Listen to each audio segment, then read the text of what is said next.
Hey everyone, this is Chip from NephilimGaming.com. Welcome to part 1 of the Newbie's video guide to Guild Wars 2, Character Creation. First you must determine which server you want to play on. This is only going to matter for World vs. World, a type of PvP found in Guild Wars 2 where 3 servers are pitted against each other to fight for dominance over a special area in the game. Once you have chosen a home server, you will always represent that server in World vs. World. However, you can visit your friends on other servers to explore, run dungeons, and you can even queue for structured PvP together. It's even possible to transfer servers later if you find that you don't like your initial choice for some reason, but unless you intend to do World vs. World with specific friends or guildmates from other games, this choice is really not as critical as it is in other MMOs you may have played. Next you will need to select a race. Your choices are Char, Human, Norn, Asura, and Sylvari. There are no racial bonuses in Guild Wars 2, and every profession is available to each race. Also, for you hardcore PvPers out there, the hitboxes are exactly the same for each race, so regardless of the dramatic size difference between a Norn and an Asura, you will not gain any statistical advantage or disadvantages from choosing one over the other. I'll not presume to be an expert on the possible psychological advantages being large or small might have on your opponents. Certain starting cities may be more aesthetically pleasing to you, and the personal storyline will be very different for each race, but I suggest just choosing one that looks interesting. I will be going with Norn. Now you will select male or female. Again, there are no statistical advantages or disadvantages to either, so choose whatever you like.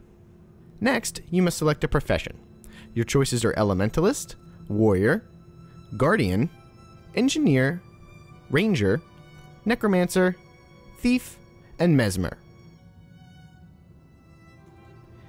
This choice is going to have the most dramatic effect on your gameplay. If you haven't done any prior research, you may want to do so before proceeding.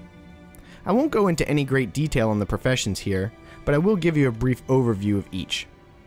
The Elementalist is a light armor wearing magic user.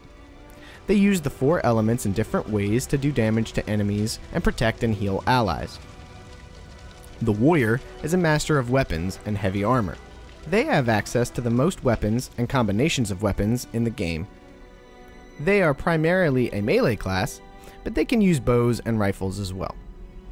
The Guardian is a heavy armor wearing, primarily melee profession.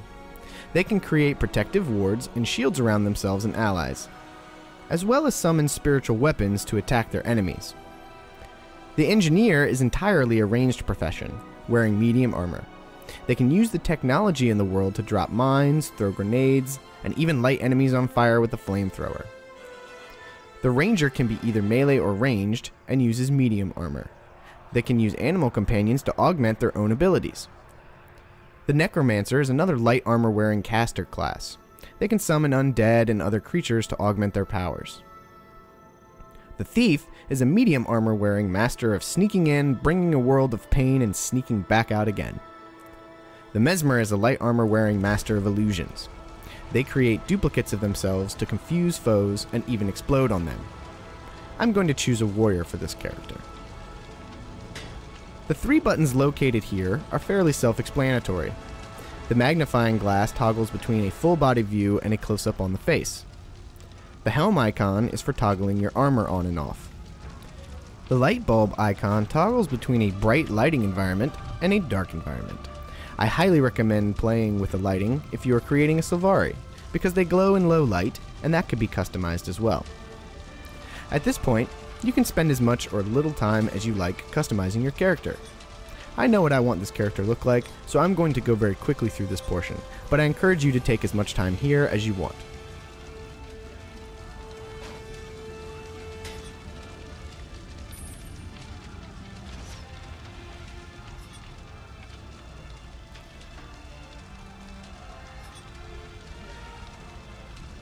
Next, you will begin making a series of choices that will affect your personal story. This first choice will only make a difference in how your character looks to start. These are specific by profession. For my warrior, I have a choice between 2 different types of helmet or a shoulder piece. The next choice is your starting personality, and will affect how NPCs interact with you. The final 3 questions directly influence your personal storyline, and they differ by race. In all cases, I recommend choosing what sounds the most interesting to you. The final step is choosing a name. Once you have done so, you will be shown a cinematic for your race, and then you will begin the prologue. Sorry, no spoilers in this video. That's it for part 1 of our newbies video guide to Guild Wars 2. Thanks for checking out NephilimGaming.com, and please come back for all of your Guild Wars 2 video gaming needs.